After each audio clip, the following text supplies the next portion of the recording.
La bakkuma sinyaanne huqattemmoo la bakkuma sinyaanne huqattemmoo cittoon ilmoon taffii injijjiin laal bakkuma sinyaa kanneen tafatii keessa huqattemmoo bakkuma sinyaa ilmoo cittoo minni sinna horagaa jira ilmoo injijjii hodhaan gurguree buna bitadhaa ilmoo siftii sanyiiniitiin kobotaa fi gombisaa gurgurtu walloo ilmoo cilfaa minni ilmoo talbaa sanyii mucucuu bakkuma dhoonatti habiibii anta takka itti isa malee rakkoo argamne kula koo itti isa wilwilwil jettane malee rakkoo takka argamne kula lafa rabbi biyya ombaatis biyya namaatittis ilmoo karkarroo sanyii fuula madooshii isaa galabbatu cittoo profaayilii finno ilmoo finno ilmoo fila injijji sagate bakka yaamanitti owaattu ilmoo kadhattuu sagadde cittoo kan ta'e barfatu taate ilmoo injijji galabbatu tafti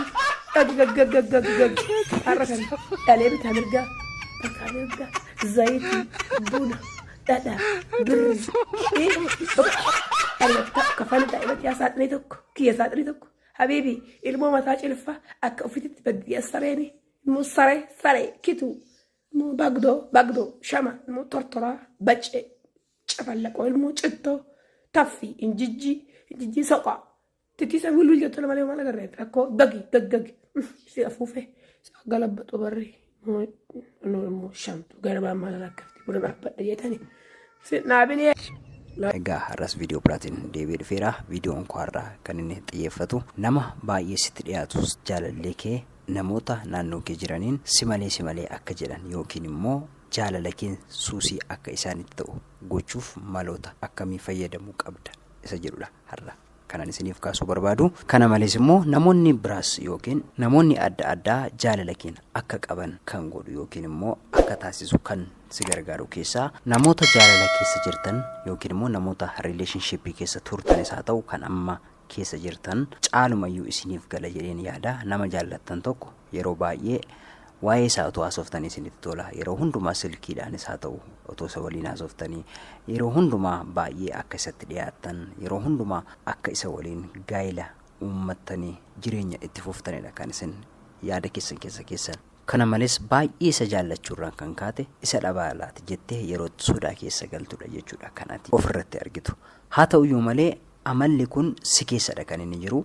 Isa jaallachuun yeroo hundumaa isaaf available ta'uun yeroo hundumaa isa waliin walitti dhiyaachuun yeroo hundumaa isa waliin haasa'uun akkasitti tolu yookiin immoo sababa baay'ee isa jaallattuuf isa dhabaalaati jettee sodaa keessa kee kan jiru si keessadha. Inni kun faallaasaa isa keessa akka ta'uu fi inni amala akkasii akka inni horatu gochuuf kan si taasisu keessaa amaloota 5 siif himuun barbaada.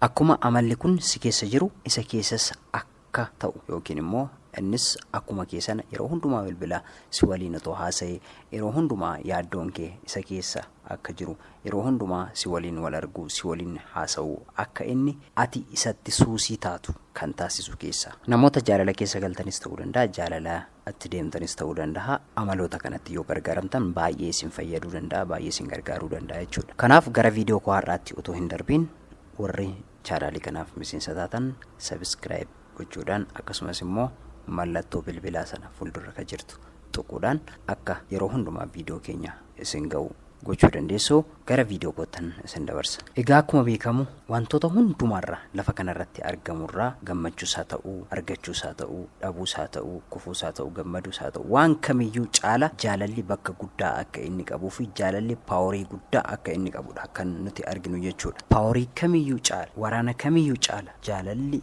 nama kam jilbeeffachiisuuf paaworii kan qabudha yookiin immoo humna guddaa kan qabudha jedhameeti beekama. Lafa kanarratti wantoota gadi harkisuudhaan baay'ee kan beekamu yookiin immoo wantoota gadi dhiibuudhaan kan beekamu giraafiitiidha. Haa ta'uyyuu malee kan hundumaa caala jedhamee itti amanamee batamu garuu jaalaladha. Waan kam harkisuudhaaf waan kam jilbeeffachiisuudhaaf waan kam ajjeesuudhaafis jaalalli paaworii guddaa qaba jechuudha. Kana malees wanta ati fedhii hin qabne tokko dirqamaan akka ati gootu kan si taasisu keessaa tokko jaalala. Kanaaf wanta paaworii qabu kana yookiin immoo jaalala hamma naga'u kana akkamitti isa keessatti uumuu dandeessa isa jedhu isinitti hima. Kana dursee garuu akka gorsaatti shamarran keenyaaf waa tokko dhaamuun barbaada. Calqabumatti gaafa jaalalatti galtan yookiin immoo gaafa nama tokko jaallattan hiriyoota keessan dura yookiin immoo hiriyaa wajjin guddattan, hiriyaa wajjin hojjettan, maatii keessan, namoota naannoo keessanii ofirraa hin fageessina yookiin immoo hin jibbina. Kana jechuun maal jechuudha? Shamarran tokko jaalala keessa galte. Kana dura hiriyoota baay'ee ishee gorsan, hiriyoota baay'ee ishee jajjabeessan, hiriyoota baay'ee wajjin bashannantu jiru. Isaaniin dhiistee yeroo hundumaa isa qofaaf availabilii taate yookiin immoo isa qofaaf waan hundumaa yeroo haasoftus, yeroo deemtus, yeroo waan hundumaa gootus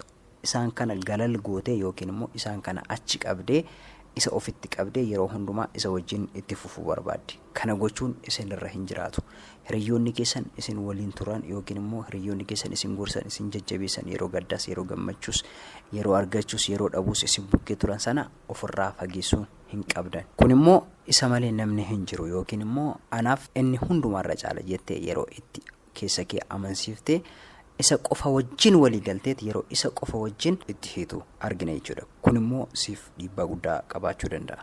Yeroo tokko akka tasaa balaan tokko gaafa uumame yookiin adda ba'uun tokko gaafa dhufe rakkoo keessa galta. Yeroo sana miidhamuu dandeessa, dhiphachuu dandeessa jechuudha. Kana malees waan gootan tokko, waan jettan tokko yookiin immoo lafa deemtan tokko karooraan deemuu qabdu. Yeroo hundumaa dhiirri tokko isin jaallateef isinan argadha yookiin immoo isin arga jedha taanaan yeroo hundumaa isa waliin wal arguun isiniif barbaachisaa miti. Karooraan itti yaaddaniitti argachuu qabdu nama sana yookiin arguu qabdu, waliin haasa'uu qabdu. Yeroo haasoftanitti waan qubna garaa tokko haasa'uu qabdu. Wanta hin taane tokko dalagdanii deebi'uun sirrii miti. Wanta jireenya keessaniif bu'uura ta'e tokko lafa kaa'uu qabdu jechuudha. Kanaaf yeroo hundumaa akka nama karoora hin qabne yookiin akka nama kaayyoo hin qabne hin ta'ina. Torbanitti yeroo tokko isa yoo argat yeroo biraa immoo maatii kee, hiriyoota kee arguun siif barbaachisaadha. Kana hin gootu taanaan guyyumaan sin argu malee jetta taanaan dhiira sanaan guyyuma guyyaan argita taanaan innumtuu sirratti of boonsuu jalqaba. Isa malee akka ati jiraachuu hin dandeenyedha kan saayikooloojii inni yaaduu jalqabu jechuudha. Yoo kana hin goone garuu vaaliyuu kee hir'isuu danda'a, ofitti amanamummaa kee hir'isuu danda'a, ilaalcha inni siif qabu hir'isuu danda'a, jaalala inni siif qabullee hir'isuu danda'a, wal nuffaa dhuftu jechuudha. Kanammoo kan ati gootu isa gammachiisa moo hin gammachiisu, wanti kun isatti tola moo hin tolu jettee goota malee ofii koo nan miidhama moo hin miidhamu jettee itti yaaddee waan hin beekneef. Kana malees immoo sa'aatii 24 teekstiidhaan isa waliin hin haasa'in. Sooshaal miidiyaas haa ta'u, SMS teekstiis haa ta'u, bilbilas haa ta'u, sa'aatii 24 yeroo hundumaa sa'aatii hundumaa isaaf hin kennin. Akka inni si yaadu godhi, akka inni ofiisaa si barbaadu godhi. Yeroo hundumaa akka inni waa'ee kee yaadu, akka inni bilbilee baddee maaliif akka inni siin jedhu godhi. Maloota akkasii fayyadama. Yeroo si barbaade hundumaatti akka inni si argatu hin godhin. Inni fakkeenya lafa biraa deemee yookiin immoo hojii hojjetee deebi'ee yeroo hundumaa si barreessa taanaan yeroodhuma sana deliver goota taanaan yookiin immoo yeroodhuma sana qilleensu baratti deebistaaf taanaan yeroo sana si taazabaa dhufannumtu. Bakka sa'aatii 24 akka ati isa barbaaduu fi akka ati isa eegaa jirtudha keessa isaatti kan isatti dhagahamu jechuudha. Kanaaf yeroo kee isa qofa irratti meesii hin godhin. Yeroo tokko tokko guyyaa tokkos haa ta'u, guyyaa lamas haa ta'u, hiriyoota kee bira deemi, maatii kee bira deemi. Isarraa fagaadhu xiqqoo ishee akka inni si yaadu godhi. Kanaaf yoo kana goote innis yeroo hundumaa si yaadaa dhufa. Waa'ee keeti kan inni yaadu, taa'ee kee waa'ee kee yaadaa. Yeroo hundumaa isatu si dheebota malee ati isa barbaacha hin deemtu jechuudha. Yeroo tokko tokko sinis hiriyoonni shamarranii si barbaachisu. Yeroo tokko tokko jaalala keessatti namni sadaffaan barbaachisaa miti. Garuu yeroo tokko tokko immoo iddootti barbaachisu qaba. Hiriyoonni kee shamarranii yeroo itti si gorsan, yeroo itti waa'ee isaa karaa sitti himan ni jiraachuu danda'u. Kanaaf isaaniifis yeroo kennuun barbaachisaadha. Fakkeenyaaf dhiirri sun har'a waliin bulla siin jedha taanaan gorsa si gorsan qabaachuu danda'u. Yoo isaaniin mari'atte waan siin jedhan qabaachuu danda'u. Kanaaf yeroo hundumaa of eeggannoo gochuu qabda. Karooraan socho'uu qabda. Akkas naan jedhe maal gochuun qaba? Maal deebisuuf hin qaba? Akkamiin immoo qabachuun qaba? Yoo jetteeni isaan yeroo sanatti solutionii tokko yookiin deebii tokko siif kennuu danda'u jechuudha. Kanaaf yeroo hundumaa isa irratti independent taata otoo hin taane yeroo itti isaaf qabaattu yeroo karoora baafachuu qabda. Yeroo itti hiriyoota keetiif immoo yeroo qabaattu karoora baafachuu qabda. Yeroo itti maatii keetiifis immoo yeroo qabaattu karoora baafachuu qabda jechuudha. Yoo kana hin gootu ta'e jaalalli akkuma dursee isinitti hime paaworii guddaa qaba. Booda kufaatii hin taane irratti kufta jechuudha. Wanta ati hin barbaanne tokko akka guutu yoo si dirqisiise illee akka ati hin goone kan si gorsan yookiin immoo karaa kan sitti himan hiriyoonni kee maatiin kee si barbaachisu jechuudha. Kanaaf shamarroonni yeroo baay'ee maatii keessan irraa adda hin bahina, hiriyoota keessan irraa adda hin bahina nama jaallattan tokkoof jettanii. Inni kabraa shamarroota keenyatti kanan isinitti himuu barbaadu guyyuma tokkoon dhiira tokko har'uma wal argite har'uma ofii kee dabarsitee of hin kenniin.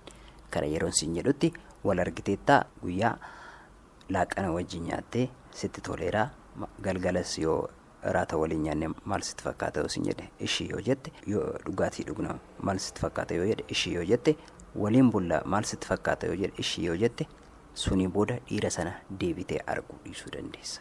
Ati jaallatteeraa ofii kee dabarsitee of kennite, garuu inni yeroodhuma sana achumaa si dhiisee akka inni deemudha. Kanaaf dhiirri tokko kana dura viidiyoo koo biraa keessatti isinitti himeeraa waan tokko xiiqiidhaan kan inni argachuu qabu yookiin immoo dhiirri xiiqii jaalataa waan tokko xiiqii keessa yoo gale garmalee akka inni barbaaduu fi akka inni duubatti hin deebinedha. Kanaaf caalumayyuu chaalenjii guddaa arguu qaba si argachuuf dhiirri tokko. Kanaaf dhiirri sun akkuma sin argeen, akkuma si waliin laaqana nyaateen, akkuma si waliin iraatas nyaateen, akkuma kana isin quufee akka deemu hin eeyyaminaaf. Kanaaf ofii keetti dura gatii kennuu qabda. Ati ofii keef of kabajuu qabda, ofis kabachiisuu qabda, vaaliyuu guddaa ofii keerra kaa'uu qabda. Dursa otoo isa waliin walii hin galin. Yoo kana goote ati shamarran cimtuu, shamarran daftee harka hin kennine yoo taate dhiirri sun yoomillee taanaan garmalee akka inni si yaaduu fi yeroo hundumaa waa'ee kee qofa akka inni yaadu gooteetta jechuudha. Kanammoo yeroo gootan of eeggannoodhaan gochuu qabdu.